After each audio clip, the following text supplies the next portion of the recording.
वाङ्मय में कहा गया है, नाणेणम दंसनेणम च चरित्रेण तहे वय खंती ए मुत्ती ए वड्ढमाणो भवाहिय। वर्धमान महोत्सव का आज तीसरा दिन है और आज चतुर्दशी भी है। चतुर्दशी का दिन हमारे यहाँ हाजिरी के रूप में प्रतिष्ठापित है और मर्यादाओं के बारे में, साधुचर्या के बारे में हाजिरी के उपक्रम में बताया जाता है। और हाजिरी का हमारा जो प्रथम सेंटेंस है, वाक्य है, सर्व साधु साध्वियाँ 5 महाव्रत 5 समिति और 3 गुप्ती की अखंड आराधना करें। यह एक सेंटेंस साधुचर्या को, साधुत्व को अपने आप में समेटे हुए है। केवल इस एक सेंटेंस का अच्छा पालन होता है तो साधुत्व तो अच्छी तरह है। और बातें विस्तार में हो सकती है। एक इतना सा सेंटेंस कि 5 सर्व साधु साध्वियाँ 5 महाव्रत 5 समिति 3 गुप्ती की अखंड आराधना करें, इसका पालन है तो साधुपन तो मानो सुरक्षित है।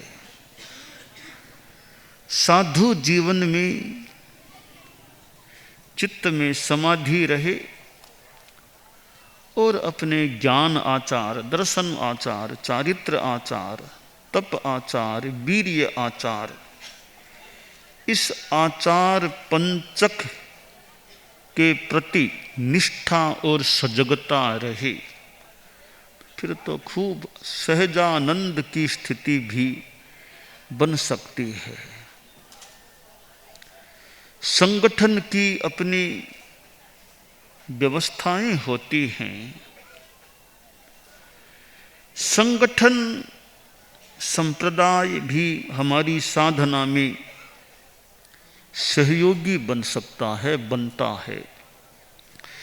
और संगठन है तो फिर उसकी अपनी सांगठनिक मर्यादाएं भी अपेक्षित हो सकती हैं।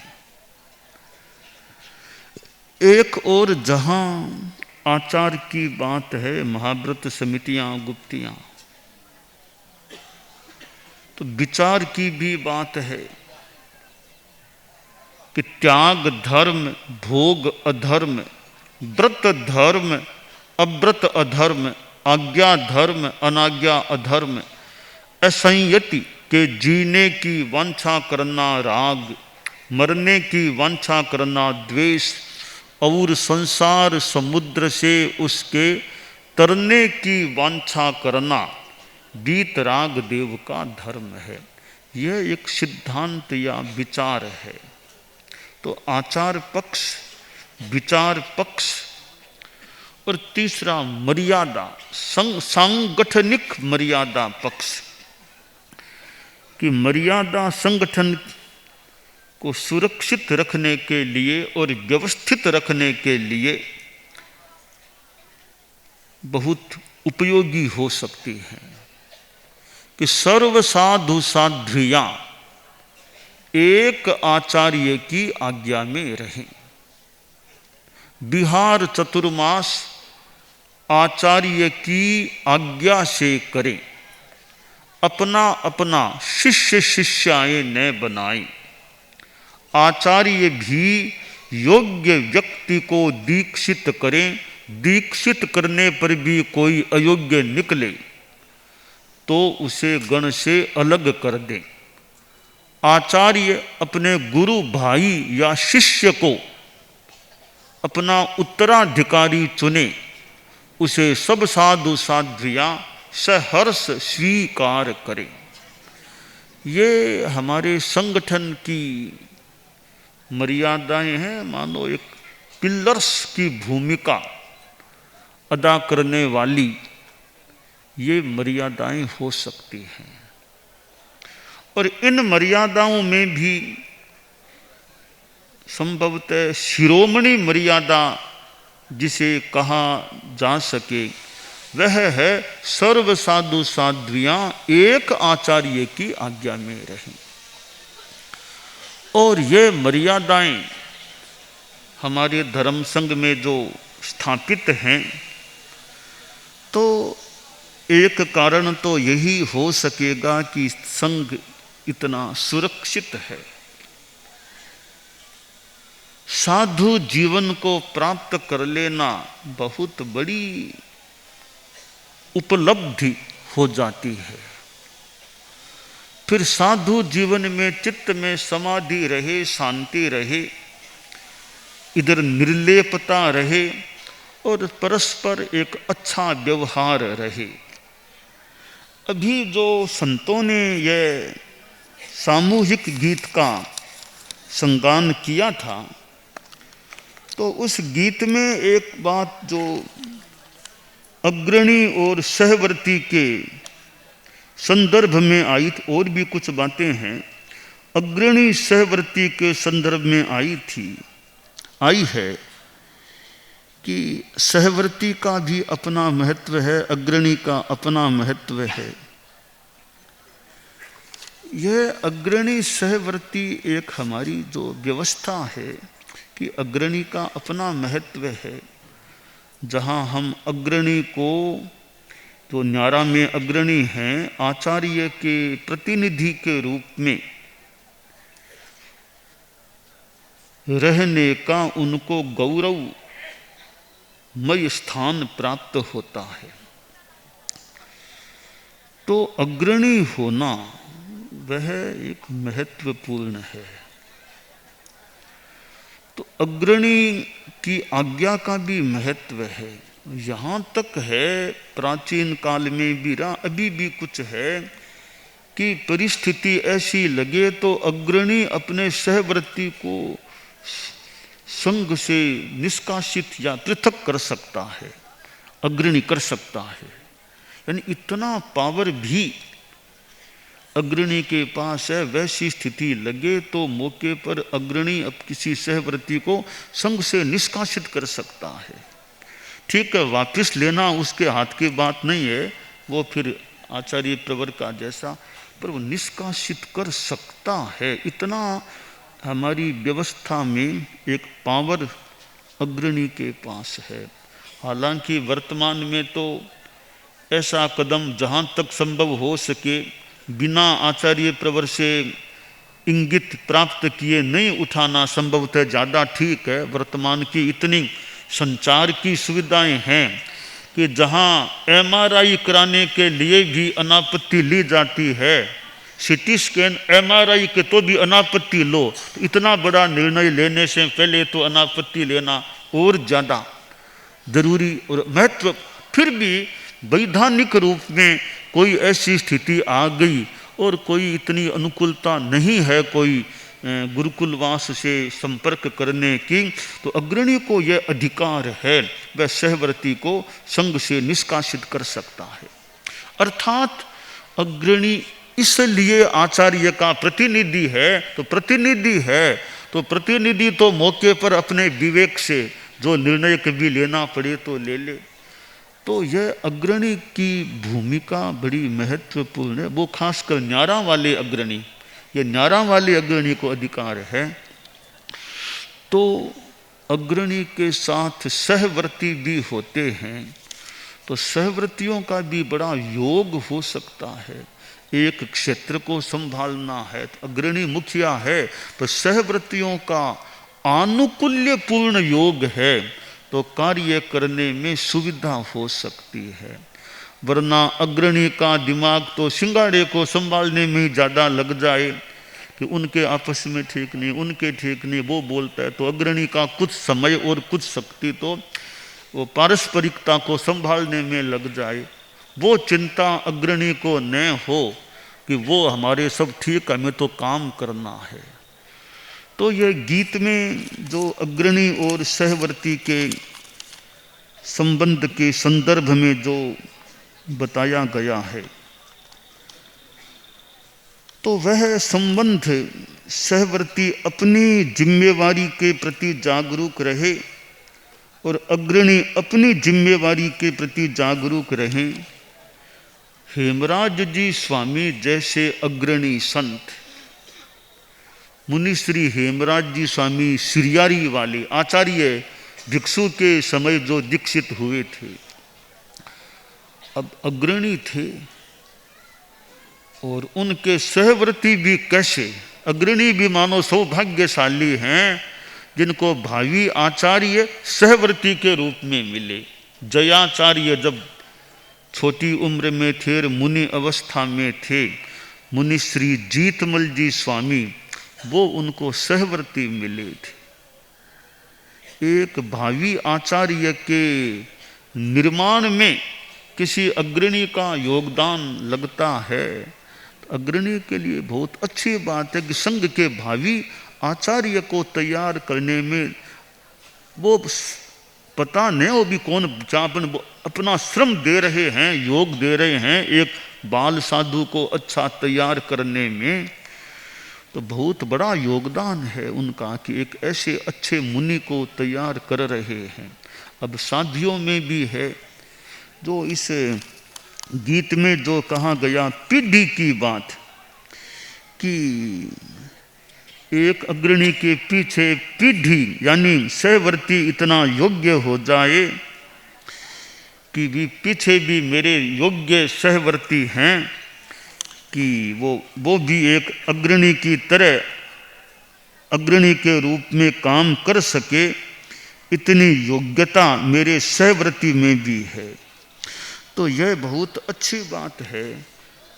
मुझे एक प्रसंग याद आ गया यथा स्मृति। गुरुदेव तुलसी लाडनू में विराजमान थे। मुनि श्री नथमल जी स्वामी बागोर वे सुजानगढ़ में रहा करते थे, वो थोड़ी अवस्था भी थी। गुरुदेव तुलसी से वे दीक्षा ज्येष्ठ थे। उनके साथ दो सहवर्ती थे। एक तो सोहनलाल जी स्वामी छोटी खाटू वाले थे, एक नगराज जी स्वामी सरदार सर, दो साधु उनके साथ में थे। तो नथमल जी स्वामी बागोर का प्रयाण हो गया था। फिर वे उनके सहवर्ती संत, जहाँ तक मुझे स्मृति है, वो गुरुदेव सुधर्मा सभा में विराजे थे। वो उनके सहवर्ती संत वो उनके प्रयाण के बाद आए, दर्शन के, तो उन्होंने यही कि नथमल जी स्वामी का संत चलना में हाजिर है, नथमल जी स्वामी का सहवर्ती संत बांका संत आपके चरणों में हाजिर है। यानी हम तो उनके सहवर्ती थे, वो अब नहीं रहे, तो हम उनके सहवर्ती के रूप में आपके चरणों में हाजिर हैं। वो हो गया। बाद में मैं भूल न करूं, गुरुदेव तुलसी ने कमेंट और या फरमाया कि नथमल जी स्वामी के दोनों सहवर्ती संत अग्रणी बनने के लायक हैं, किंतु अभी मैं केवल सोहनलाल को अग्रणी बना रहा हूँ। यह गुरुदेव का कमेंट मुझे याद आ रहा है। बखान में फरमाया वो जब आए थे, जब गुरुदेव ने अपना जो उनके बारे में कि नथमल जी स्वामी के दोनों संत अग्रणी बनने के लायक हैं, अभी मैं केवल सोहनलाल को अग्रणी बना रहा हूँ।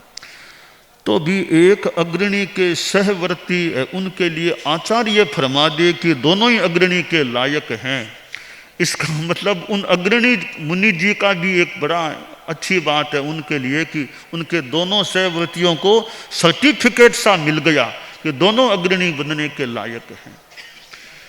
तो अग्रणी हमारे साध्वियाँ भी हैं। संतों में तो मान लो है, साध्वियों में तो 4 ठाणे 5 ठाणे ऐसे कई श्रृंगारों में तो कोई में 3 ही हो सकते हैं। 3 से कम तो सामान्यतया श्रृंगारा चतुर्मास सामान्यतया नहीं करता है। कोई दिवंगत हो जाए से कोई स्थिति को छोड़ दें प्राय, तो प्राय 3 से कम साध्वियों का चौमासा नहीं होता है। परंतु साध्वियों में भी अब कई बड़े यूँ प्रभावशाली साध्वी जी हो सकते हैं, अग्रणी, जिनका प्रभाव है अपना ज्ञान की दृष्टि से, वक्तृत्व की दृष्टि से और संघीय भावना की दृष्टि से, आचार पक्ष की दृष्टि से यूँ अच्छा उनका दबदबा प्रभाव है। अब उनके सिंघाड़े की साध्वियाँ भी, वो भी साथ में यूँ अच्छे गुणों की दृष्टि से और वक्तृत्व आदि की दृष्टि से भी तैयार हो जाए तो वो भी उनकी एक प्रकार से सफलता है। उनकी सफलता भी, मेरे सिंगाड़े शैवर्ती भी मेरे सामने अच्छे तैयार हो रहे हैं या हो गए हैं। तो ये गीत में अग्रणी शैवर्ती की जो बात बताई गई है, तो इसमें ये सिंगाड़ों की स्थिति कैसे अच्छी रहे, इस पर हमारा आचार पक्ष, हमारा संघीय विचार का पक्ष और प्रभावशाली कार्य क्षमता का पक्ष और पारस्परिकता का पक्ष कि न्यारा की दृष्टि से देखें तो सिंगाड़े में 3 बातें ठीक हों। 3 बातें। पहली बात तो यह है कि आचार पक्ष ठीक हो, अपनी साधुपन का जो आचार है, मर्यादा व्यवस्थाएं हैं, उनके प्रति जागरूकता हो, आचार पक्ष में सजगता हो, ठीक हो। वो एक पहला पक्ष है न्यारा के सिंघाड़े की सुष्ठु स्थिति का या सौफल्य का, कि सिंघाड़े का आचार पक्ष अच्छा है, निर्मल है, ज़्यादा लापरवाही नहीं है।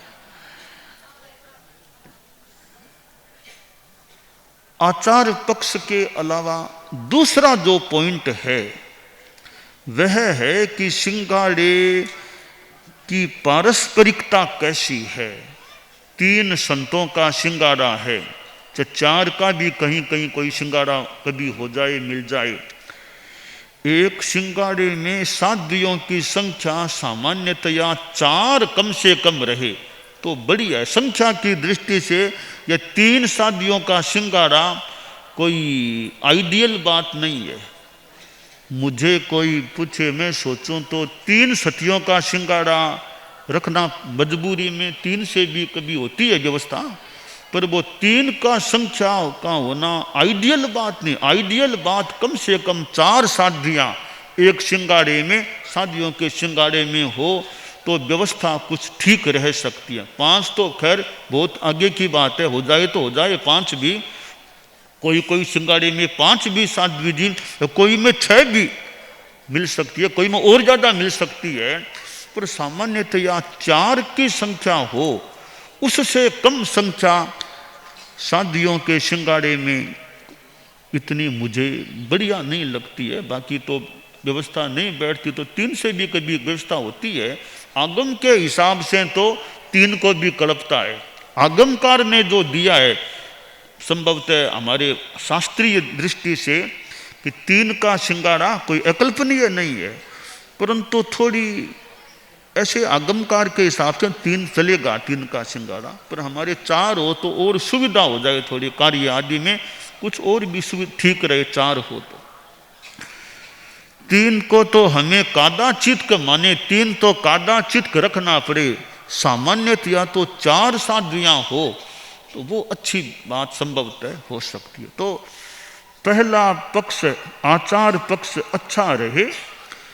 दूसरी बात है पारस्परिकता अच्छी रहे, कोई कार्य में और में कोई ऐसा नहीं कोई कहीं कोई कलह को मौका मिले, तू तो बोला रहा हो, वो स्थितियाँ लगभग न बने।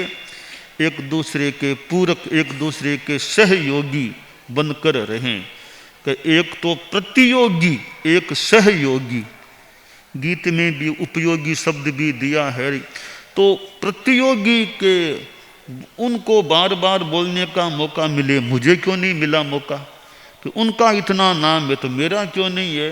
तो यहाँ यह प्रतियोगी भाव आ गया, कंपटीशन हो जाए जहाँ परस्पर, कि उनको ऐसा मौका मिला मुझे क्यों नहीं मिला, वैसे तो उनके बारे में लोगों में इतना नाम है मेरा नाम क्यों नहीं। तो यह प्रतियोगी रूप होता है वहाँ पारस्परिक मधुरता में कमी आने की संभावना।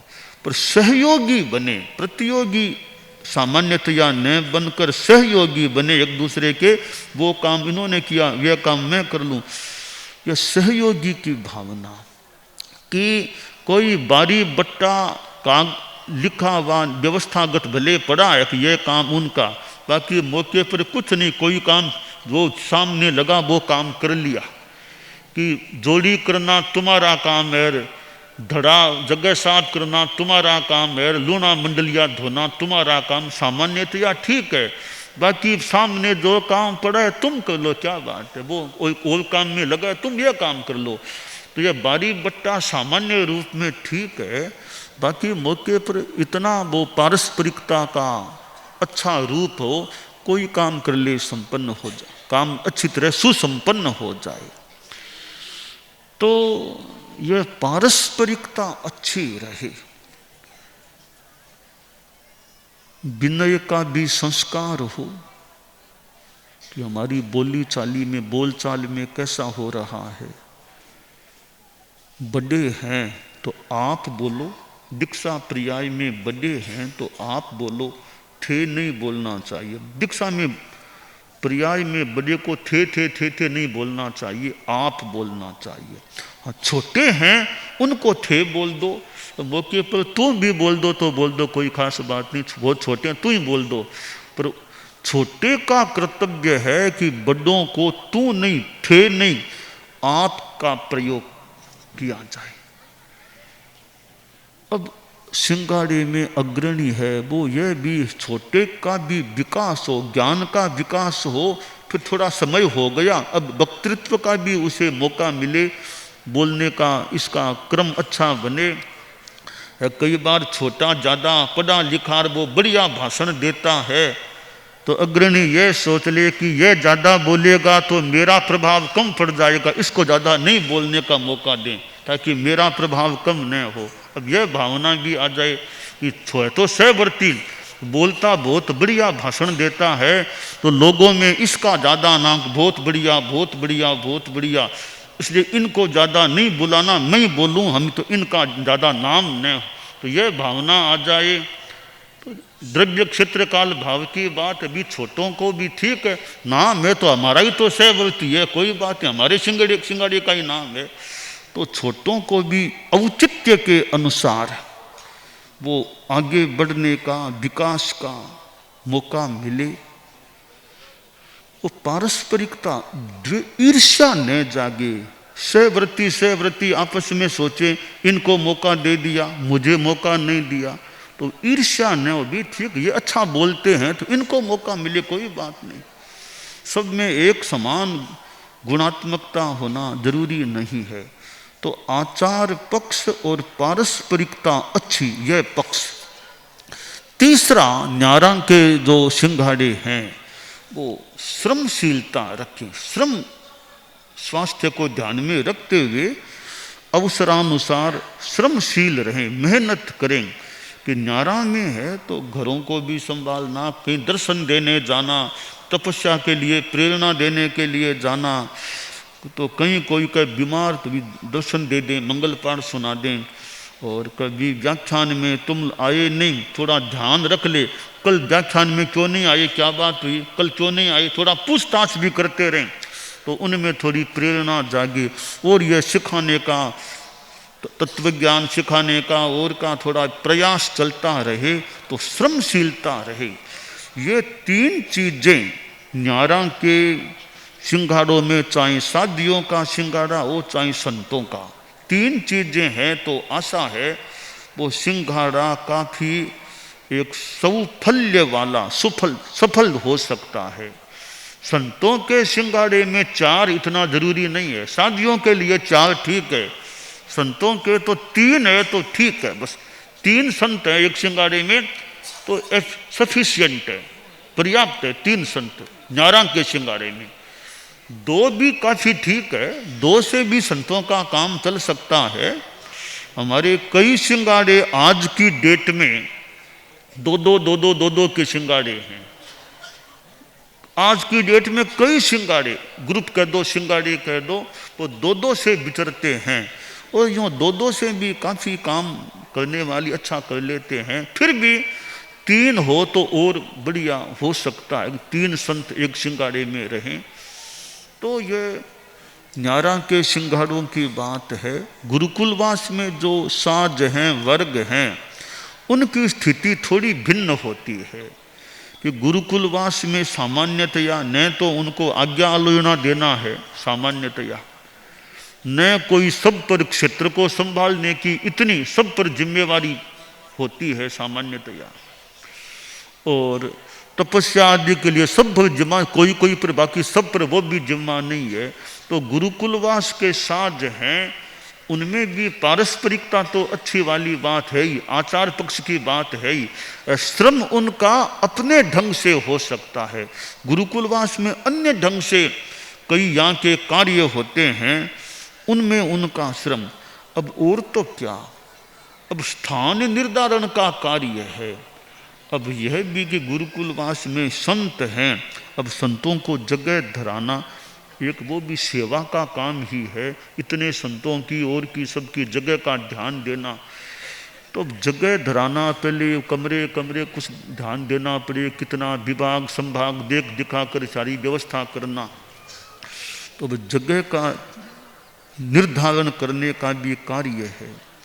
बोझ लगाना, कभी बिहार में बोझ की पांति कोई कम हो गया तो फिर पांति ऐसा करो, बढ़ गया ऐसी पांति, तो पांति पांति बोझ की, यह भी एक सहयोग सेवा का गुरुकुलवास में कार्य होता है। यह गोचरी लगाने का काम है, जो संतों में बात है वही साधियों में मान लें। बोझ लगाना मेरे ख्याल से वैसा ही होता होगा, बोझ लगाना, स्थान धराना करना। अब गोचरी की व्यवस्था है तो पहले संत लोग सारे जो भी इकट्ठा करके फिर दो भाग करो, साधियों को दो संतों में रखो। आजकल मैं तो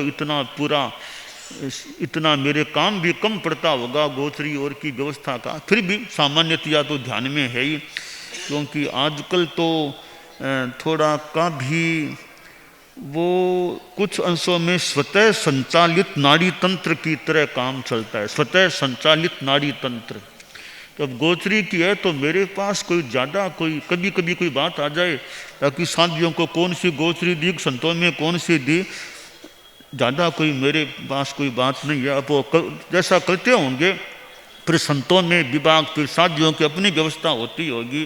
तो साधियों में भी जो गोचरी व्यवस्था में जो निर्धारित हैं वो कभी संतों से बात करती है। फिर तो यह भी एक काम है गोचरी की, या गुरुकुलवास के ये कार्य हैं, तो यह भी एक काम होता है। और गुरुकुलवास में कई बार ये और लोगों को आवागमन, तो लोगों को समय देना, सेवा का समय देना, सेवा कराना, वो कराना, इसमें भी बहुत डे टू डे यह तो एक ऐसा काम है, वो भी एक काम हो जाता है।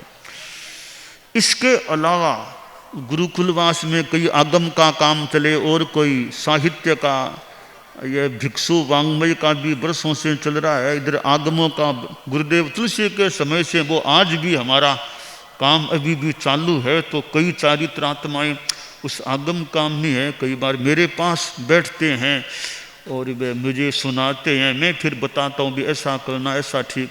तो ऐसा कई बार कई दिनों तक चतुर्मास में तो बहुत ही मेरे पास आना, तो आगम का काम है, भिक्षु और भी। अब साहित्य समिति का काम है, वो भी कितना भारी भरकम काम रहता होगा, मुझे ज़्यादा तो पता नहीं है। संत भी हमारे उसमें है, साध्वी जी भी है, तो वो किताबें पांडुलिपियाँ वगैरह आए, उनका निरीक्षण कराना, समीक्षा करना, वापिस उनके पास बात पहुँचाना करना, फिर उनकी बात आ गई फिर उसका उत्तर देना करना, बहुत बड़ा काम है, एक अच्छा काम है साहित्य। मुझे बढ़िया इसलिए भी लगता है कि साहित्य समिति की व्यवस्था है, तो हर कोई किताब यूँ छपने में न आ जाए कि बाद में कोई यह किताब कैसे छप गई, तो पहले ही देख लो, कैसे ही समीक्षा करो यह बाहर जाने के लायक है या नहीं। तो यह साहित्य समिति का भी वह भी एक अच्छा मतलब वो कितनी कोई पांडुलिपियाँ आ जाए, देखना किसको रिजेक्ट करना, कि स्वांतः सुखाई करना, वह करना, इसमें भी चिंतन, फिर उनकी ओर से कमेंट आ जाएगा ऐसे कैसे कर दिया। तो इन सारी बातों का ध्यान देना, यह भी गुरुकुलवास के कार्यों में यह साहित्य समिति का भी एक कार्य होता है। और सेवा परिचर्या के तो कितने कार्य हैं, सेवा परिचर्या के गुरुकुलवास में कितने भारी बड़ी सेवा परिचर्या का काम गुरुकुलवास में होता है। इसलिए गुरुकुलवास में रहने वाले साधु साध्वियाँ भी वो उनका अपने ढंग की परिश्रमशीलता होती है। और जब यात्राओं का दौर चले, न्यारा में तो सब सिंगाड़े लंबी यात्रा करें न करें, कोई कम यात्रा करें, कोई बहुत ही कम करें, कोई स्थिरवासी जैसे हों, पर गुरुकुलवास में जब यात्राओं का दौर चलता है तो साथ में रहना, तो वो तो आए दिन मतलब बिहारों में चलो चलो सुबह शाम, तो ये भी कितना बड़ा श्रम है। ऊठ सवार चलो चलो चलो अब चलो, तो ये हलचल, एक हलचल सी, सुबह बिहार किया, बोझ रखा थोड़ा, फिर दोपहर में या शाम को फिर बिहार है, फिर बिहार है। यह भी कितना एक बड़ा काम है श्रमशीलता का, कि हम तो निर्णय कर दिया भी शाम को बिहार है, दोपहर को बिहार, दो भी निर्णय कर दिया। अब सबके अनुकूलता हो ही सकती है, नहीं भी हो, बिहार करना तो करना। अब कभी शाम को, कभी गर्मी में भी शाम को बिहार करना है, कई बार हम तो गर्मी के मौसम में भी शाम को आर की यार चलो बिहार करो। अब किसी के आर के बाद बिहार करना अनुकूल है कि नहीं है, वो अपने ढंग से अपना एडजस्टमेंट बिठाएं करें।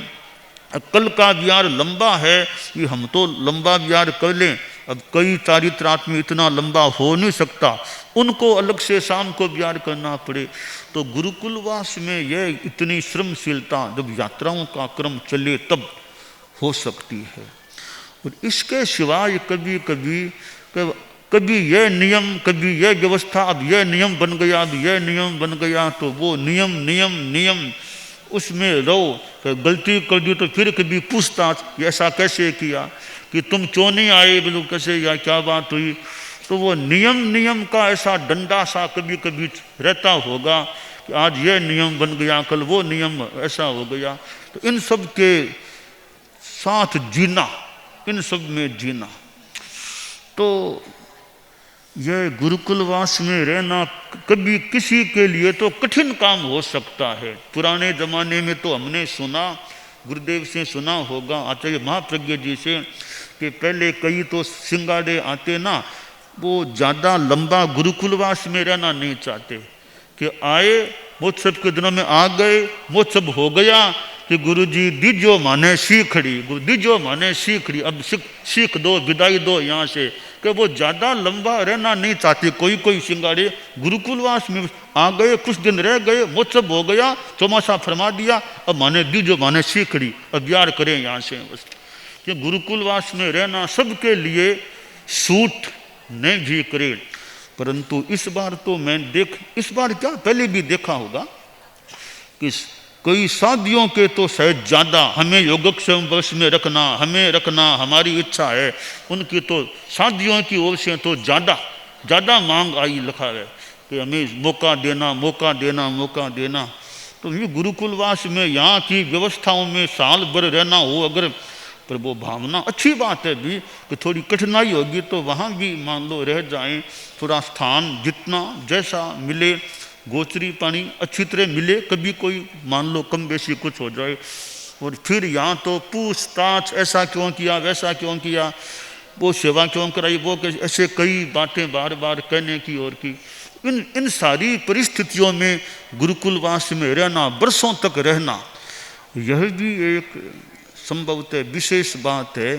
थोड़ा न्यारा में शायद स्वातंत्र्य थोड़ा मिल जाए। अब जगह की बात है, तुम न्यारा में जाओ, 3 कमरे आराम से बैठो तुम, और यहाँ तुम्हें 1 कमरा, 3-4 को 1 कमरा मिले, तो स्थान की भी कई बार शॉर्टेज हो सकती है। गोचरी न्यारा में तुम चाहो जहाँ गोचरी कर लो, अब यहाँ तो विषादियों की गोचरी में क्यों गए, या तुम संतों की गोचरी में क्यों गए तो यह तुम्हें दंड मिलेगा। तो वो दंड और की व्यवस्था न्यारा में थोड़ा स्वातंत्र्य है, गुरुकुलवास में थोड़ा पारतंत्र्य है कुछ अंशों में। तो इन परिस्थितियों में भी योगक्षेम वर्ष में साथ में रहने की चारित्रात्माओं की जो ये भावना और प्रार्थना जो आ रही है, आई है, तो संत भी कई और हमारे योगक्षेम वर्ष के यानी लाडनों में कई या छोटी खाटों में कोई तो आ चुके हैं, कोई और भी आने वाले भी हैं, संतों में भी आ रहे हैं, आने वाले हैं। तो संत हों चाहे साध्वियाँ हों, आचार पक्ष की निर्मलता, ठीक सावधानी, मधुर पारस्परिकता और यथा योग्य श्रमशीलता, ये तीन चीज़ें न्यारा में भी है और वैसे काफ़ी अंशों में गुरुकुलवास में भी है। तो गुरुकुलवास में फिर भी प्रत्येक व्यक्ति पर जिम्मेवारी न भी हो तो कुल मिलाकर के यह श्रमशीलता भी होती है, तो एक सफलता की स्थिति उपलब्ध हो सकती है। अब यही बात समणियों के लिए हम देख सकते हैं, चाहे समणियाँ दो दो भी रहती है, समणियों के कई ग्रुप्स में तो दो दो हैं और विदेश में तो दो दो रहते ही हैं लगभग आश्रय, यहाँ भारत में भी कई दो दो के ग्रुप्स चल रहे हैं। तो समणियों में भी वही उनकी जो आचार व्यवस्था है उसके प्रति जागरूकता, उनकी भी मधुर पारस्परिकता और उनमें भी श्रमशीलता, ये तीनों चीज़ें हैं। तो वो समणियों का ग्रुप भी अच्छा सफल प्रभाव वाला भी बन सकता है। तो यह वर्धमान महोत्सव का आज तीसरा दिन है। वो कल साथियों ने भी गीत गाया था, तो साथियों के गीत का वो पन्ना मेरे पास नहीं मिला मुझे, तो मैं पढ़ नहीं सका उसको। संतों वाला मुझे पन्ना दे गए वो संत, तो वो मेरे थोड़ा पढ़ने में भी आ गया, तो मुझे वो ज़्यादा वो ध्यान गीत पर चला गया। वो साथियों वाला वो गीत थोड़ा सुना तो था, ऐसे कानों में तो स्वर पड़े थे, तो इतना ध्यान वो नहीं रहा था। तो वो ऐसे ये जो गीत होते हैं वो मतलब वो गीत, वो साथियों का समूह, तो यहाँ कानों को ऐसे ठीक लग रहा था, गीत कानों को ठीक, पर वो पूरी यानी वो बात इतनी वो ध्यान में नहीं आ पाई थी। अब इस साथियों के गीत में भी हम देखें तो कई बातें यूँ हमारे लिए मननीय हो सकती हैं कि वात्सल्य विनय वर अनुशासन पहचान संग की अनुपम है, सुविधावादी स्वेच्छाचारी को लगता यह पथ दुर्गम है, गुरु एकमात्र अधिकारी जग में फैली महिमा भारी, गुरु इंगित पर मर मिटने वाले स्वर्णांकित हो जाते हैं, आना कानी करने वाले अपना वर्चस्व घटाते हैं, देखें अतीत के पृष्ठ खोल प्रेरित करने अनमोल बोल, अंतिम सांसों तक जुड़ी रहे गण गणपति से ही इकतारी, यश परिमल इसकी फैलाने में रहे प्रयास सदा जारी। ऐसे ये मर्यादोत्सव की पृष्ठभूमि में वर्धमान उत्सव आता है। ये भी यूँ गीत में कई बातें यूँ संघीय दृष्टि से अच्छी है, पर ये गीत मतलब यहाँ तो मान लो है, सुनने वाले बाहर भी सुनते होंगे और सबको तो मिले, कोई सुन ले तो सुन ले, बाकी मिले फिर भी गीत हैं वो कई, ये जो समूहबद्ध गीत होते हैं ना, ये वर्धमान महोत्सव में, मर्यादा महोत्सव में या पट्टोत्सव में कोई समूहबद्ध गीत होते हैं, एक तो व्यक्तिगत गाएं, एक समूहबद्ध गीत हैं। उन गीतों का अपना महत्व है कि वो एक पूरे ये एक संत समुदाय की ओर से मान लो एक गीत, एक ही गीत है, वो संत समुदाय का गीत है, वो एक ही गीत है, वो साध्वी समुदाय का गीत है। तो इन गीतों को भी हमें महत्व यथा योग्य देना चाहिए कि इनसे भी कई अच्छी प्रेरणा, एक माहौल भी सुंदर यूँ गीत से बन सकता है, भीतर के भावों में भी एक अच्छा संवेग भी आए तो आ सकता है। तो ये गीतों की बात, वर्धमान महोत्सव का आज तीसरा दिन है और चतुर्दशी की बात भी है।